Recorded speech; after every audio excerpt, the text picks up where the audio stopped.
हाल ही में मोदी गवर्नमेंट ने 8th पे कमीशन 8वें वेतन आयोग की घोषणा कर दी। इन्होंने कहा कि जल्दी कमेटी बनाकर फिटमेंट फैक्टर डिसाइड किया जाएगा।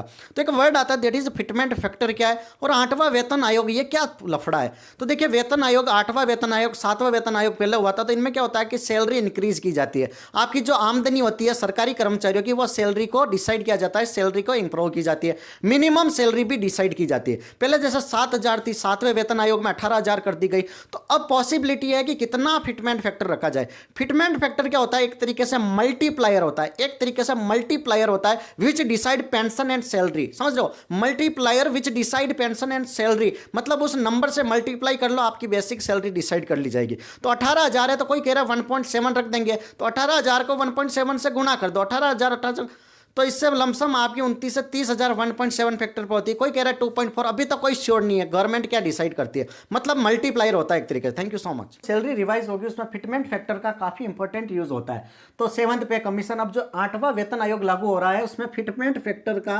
काफी ज्यादा रोल होगा। फिटमेंट फैक्टर कितना डिसाइड किया जाए इसके लिए एक कमेटी बनेगी और वो कमेटी डिसाइड करेगी कि कितना फिटमेंट फैक्टर रखें। अब फिटमेंट फैक्टर कैसा होता है, मान लो किसी की बेसिक सैलरी मान लो 100 रुपया है, ऐसे एनालिसिस करना। फॉर एग्जांपल 100 रुपया है। पहले जो बेसिक सैलरी थी 2016 में 7,000 से बढ़ाकर 18,000 कर दी गई और उस टाइम जो फिटमेंट फैक्टर था दैट इज 2.57, मतलब 7,000 जो थी उसको इससे गुना कर दो और ये सैलरी बेसिक 18,000 मिनिमम थी। अब क्या होती है, वो फिटमेंट फैक्टर पर डिसाइड होगा। मान लो 8% प्रेजेंट आज की तारीख में बेसिक सैलरी किसी की 100 रुपया है और अगर वो फिटमेंट फैक्टर डिसाइड कर लेते हैं, फिटमेंट फैक्टर डिसाइड कर लेते हैं कि मान लो 1.7 टू 1.8 के चांस है, मैक्सिमम चांस यही है कि इतना ही होगा, 1.7 टू 1.8। तो फिटमेंट फैक्टर से क्या करेंगे, इसको गुना कर दो 1.7, तो ये हो जाएगी दैट इज लगभग 170 रुपीज। 170 रुपीज मतलब जो इसकी सैलरी 100 रुपये होगी वो बढ़कर 170 रुपये हो जाएगी। सेम वैसे ही जिसकी सैलरी मान लो 18,000 है तो 18,000 को 1.7 से गुना कर दो तो दैट इज 18,000 प्लस और ये हो गया 18,000 और ये हो गया दैट इज 12,600 के लमसम, कम से कम ये 30,000 बेसिक सैलरी हो जाएगी। क्लियर है। तो फिटमेंट फैक्टर से मल्टीप्लाई करके पेंशन और सैलरी डिसाइड की जाती है।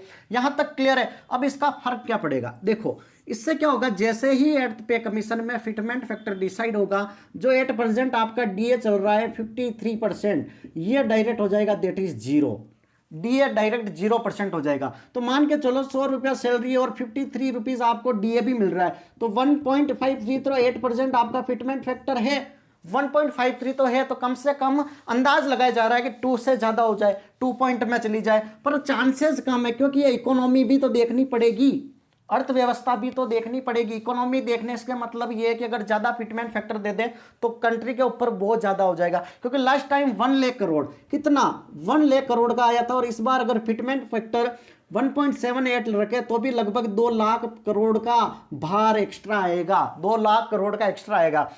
अब गवर्नमेंट क्या डिसाइड करती है, कमेटी क्या डिसाइड करती है, इस पर डिपेंड होता है। पर हाँ 1.8 तो मान के चलिए कितना फिटमेंट फैक्टर होगा। अब सैलरी में सर डिफरेंस कैसे आएगा, फिटमेंट फैक्टर से सैलरी में क्या चेंजेस आएगा, ध्यान से देखना।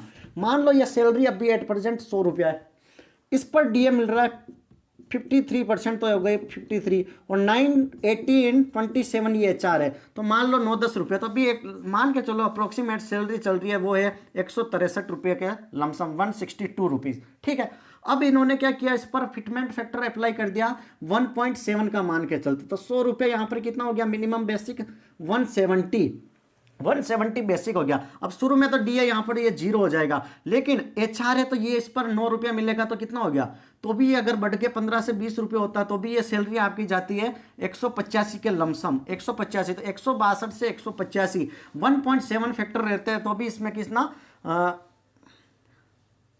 इसमें हो रहा है आपके टोटल 20 से 25 का डिफरेंस आएगा, 20 से 25 रुपया यहाँ पर इंक्रीज हो रहा है, तो वह टोटल सैलरी में आपका ऐसे कैलकुलेट हो जाएगा। और डीए तो हर साल 3% बढ़ता है। अब यहाँ पर मान लो हर साल 3% डीए 2 बार बढ़ता है, हर साल 6% बढ़ रहा है, तो 100 पर 6 रुपये बढ़ रहे हैं। लेकिन अब जो डीए साल का 6 रुपये बढ़ेगा तो 170 पर बढ़ेगा, तो इस पर 170 पे पड़ेगा, तो इसमें कितना हो रहा है, अगर 6% इसमें डीएपी बढ़ा दूँ तो 100 पे 6 रुपये बढ़ रहे हैं, और 70 का अगर मैं एवरेज लेके चलूँ तो 3 से 4, कम से कम 10 रुपया यहाँ पर डीए बढ़ जाएगा आपका। तो पहले देखो 6 रुपये ही देना पड़ रहा था, लेकिन अब 10 रुपया, तो डीए तो देखो हर साल बढ़ेगा, तो गवर्नमेंट में तो ऑटोमेटिकली भार बढ़ेगा, और इसमें प्रॉफिट है क्योंकि डीए का 3% बढ़ेगा, वो भी 170 पर कैलकुलेट होगा, पहले 100 पर ही कैलकुलेट होता था। और ये जो एचआर है ये भी तो इस पर ही कैलकुलेट होगा, मतलब ओवरऑल आपकी सैलरी में प्रॉफिट होगा। तो समझे फिटमेंट फैक्टर क्या होगा कि मल्टीप्लायर, जितना भी फैक्टर कहेंगे वो 2 कहेंगे तो सैलरी आपकी डायरेक्ट डबल हो जाएगी, उस पर डीएचआरए लगेगा।